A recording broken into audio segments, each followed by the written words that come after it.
It's difficult to predict. So what we always say is don't predict, but prepare. Firstly, keeping an eye on things like tariffs. There'll be other things as well. Immigration will probably rear its head at some point. But also within that context, those are risks and threats to economies. But I think with fat tails, you also have the other side of it, which is opportunities. Hello and welcome to this week's Tea Break alongside my co-host Yuri. It's been a whirlwind week of escalating geopolitical tensions stretching from the US to Europe. And to help us make sense of it all, I'm delighted to say we're joined by Nina Stanojevic, Senior Investment Specialist at St. James's Place. Nina, how are you? Hello, Ali. Good, thanks. Delighted to be here. And what tea have you gone for today? So I've gone for a local to South Africa, staple of rooibos. And Yuri, where else have you gone for? Well, I have tasted the rooibos when I was in Cape Town and Johannesburg many years ago, which we were just in the mid-90s at the end of apartheid, which I was just talking about with Nina. But I've actually gone for the coffee today, and I know there's an element of heresy there. Wow. Ali, and you're looking shocked for our traditional tea break interview. But, you know, these are, as the Chinese used to say, the curse. May you live in interesting times. And these are the interesting times. And, you know, when we have a US president just ripping up the whole global geopolitical map and aligning himself with President Putin, apparently turning his back on European allies, I need something a bit stronger to stand up to this kind of threat at the moment. And much of the focus of markets has been Washington, Nina, where President Trump and J.D. Vance, if I'm to be honest, they're certainly not everybody's cup of tea. And we have an opinion piece this week by Beat Whitman of Porter Advisors, previously at UBS. And Beat tells us, his words, US President Donald Trump has abandoned the Western alliance, its principles and values. Trump's highly erratic and inconsistent economic policy will damage US growth, triggering investor and consumer confidence to plunge. He says investors should look to Europe now, which is on the cusp of structural reforms. Nina, do you agree with this sentiment? So firstly, if I knew coffee was allowed, I would have gone for that, given everything that's been happening. But no, I think in terms of, you know, when we see political uncertainty, especially around policy making that's coming out of the US at the moment, we will see volatility and comments like this coming out. But I think what investors should do to cut through all that noise is to go back to fundamentals. And in that context, Europe is becoming more and more interesting at the moment. Specifically, I would say on European equities, for example, we've been talking a lot about European equities at the moment, and how the fundamentals are looking great there, both in terms of sectoral composition, where we have, you know, healthcare, financials, industrials. We've also got global earnings, so not necessarily impacted by domestic economies, and also the most important valuations. So European equities are now looking cheap relative to the rest of the world, the most that they have looked cheap in a long time. So I think in that context, Europe is looking very interesting. And right at the centre of Europe, obviously one of the most industrialised societies of Germany, which you've been looking into, Ali. What have your interviewers been telling you about that market? Well, Yuri, you know, the election of Friedrich Merz, you know, it's kind of signalled this shift in Germany's political future and kind of raising economic uncertainty to some degree. You know, I spoke to Deutsche Bank and they emphasised that wealth managers kind of emphasise the need for a stable government, the need for fiscal policies and improved US-EU trade relations. Key concerns include, you know, tax reforms, regulatory changes and tariffs. And Nina, Deutsche Bank, for instance, is very positive about German growth prospects and equities, as you mentioned just there. But they say that the whole future for European equities depends on the trade relationships between Europe and the US, particularly around tariffs, which we've heard a lot about.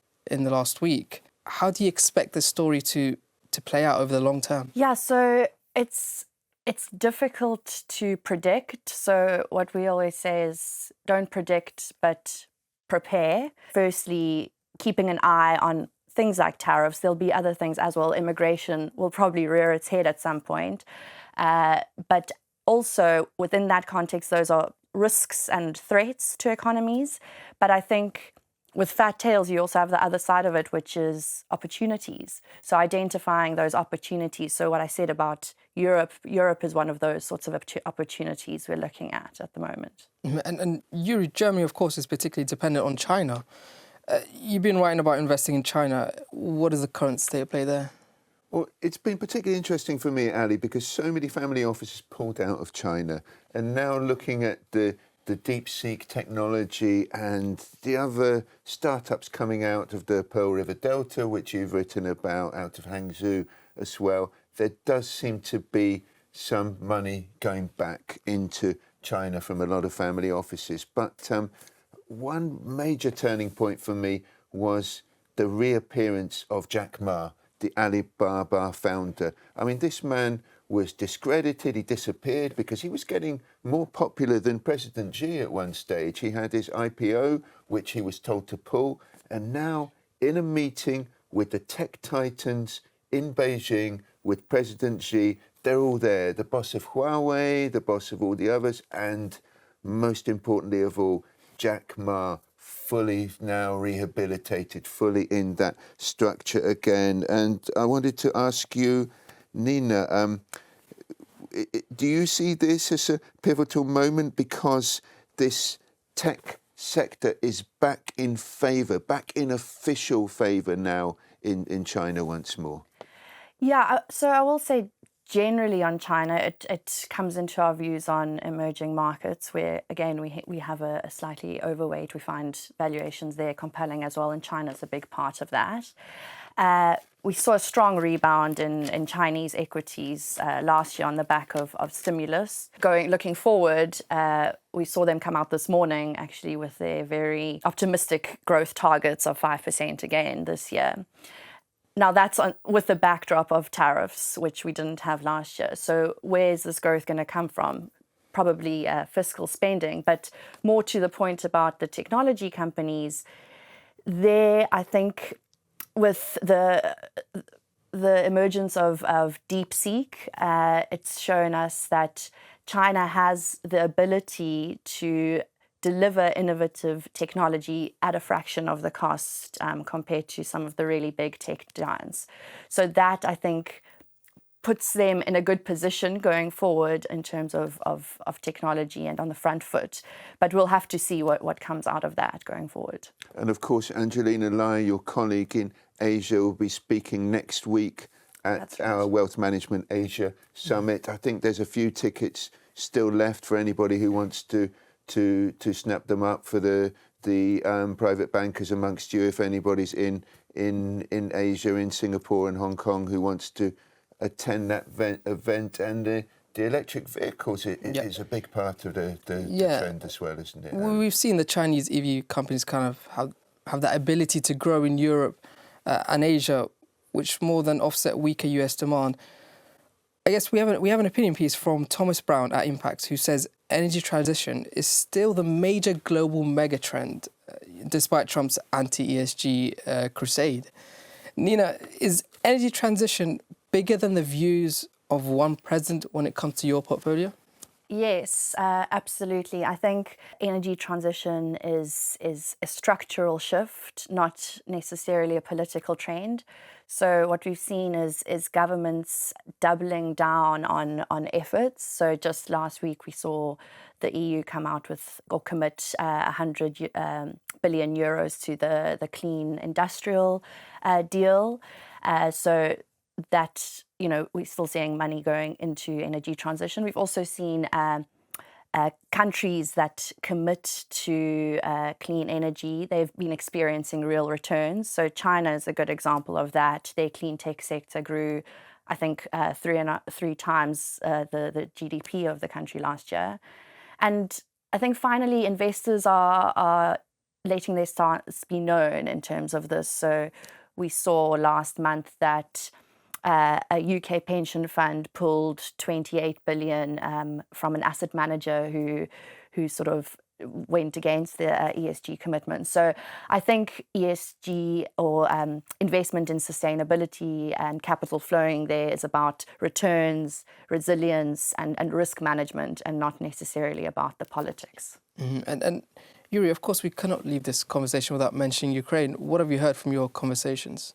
Well, when the famous brouhaha was going on in the White House on Friday, I was actually meeting a Ukrainian official who Zelensky had dispatched to London, Helena Yanchenko, who's his emissary for investment, inward investment into the country. And she was here to speak to institutional investors and family offices about potentially investing in Ukraine. And what's incredible is that even this time, in the middle of the war, there are families investing in Ukraine. They're buying up properties in Kyiv ahead of potential peace talks, ahead of people returning to the country. There's investments particularly into clean energy, into wind farms and into infrastructure and into defence stocks, the dual-use technology. And that's going to be a major area for Ukraine. And this, I wanted to ask you on this topic, Nina, what sort of long-term impact will the war in Ukraine and the rearmament of Europe have on the defence industry, where some stocks we saw gained more than 50% in one day following Trump's row with Zelensky? And will investors now redefine their ESG criteria, which you were talking about earlier on, to be able to buy into manufacturers of military drones and equipment? Yeah, so Yuri, we've seen a big shift, haven't we?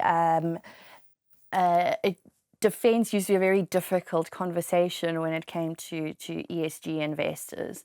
But I think what we're seeing now is security and stability being two sides of the same coin. So we know Europe is investing and ramping up spend in defence. And this could well be a trend beyond the immediate crisis in Ukraine. If this were to happen, we'd see sustained demand for defence, the defence industry, and that then becomes an interesting area for institutional investors. On the ESG point, if we think that stability and resilience are core to sustainable investing, then defence does have a place in that conversation. So especially defensive technologies. So for instance, commitments to democratic nations, humanitarian efforts, cybersecurity and the like, then we might see ESG frameworks shifting to include those sorts of things in their conversations as opposed to outright exclusion that we've seen up to now. Nina, thank you so much. Thank you, Ali. We hope you enjoyed today's episode. Now, we'd love to hear from you, so please send in your questions for next week's guest and check out the PWM website for more as President Trump's tariffs take effect. And keep watching The Tea Break on our site or on YouTube. Thanks and see you next week.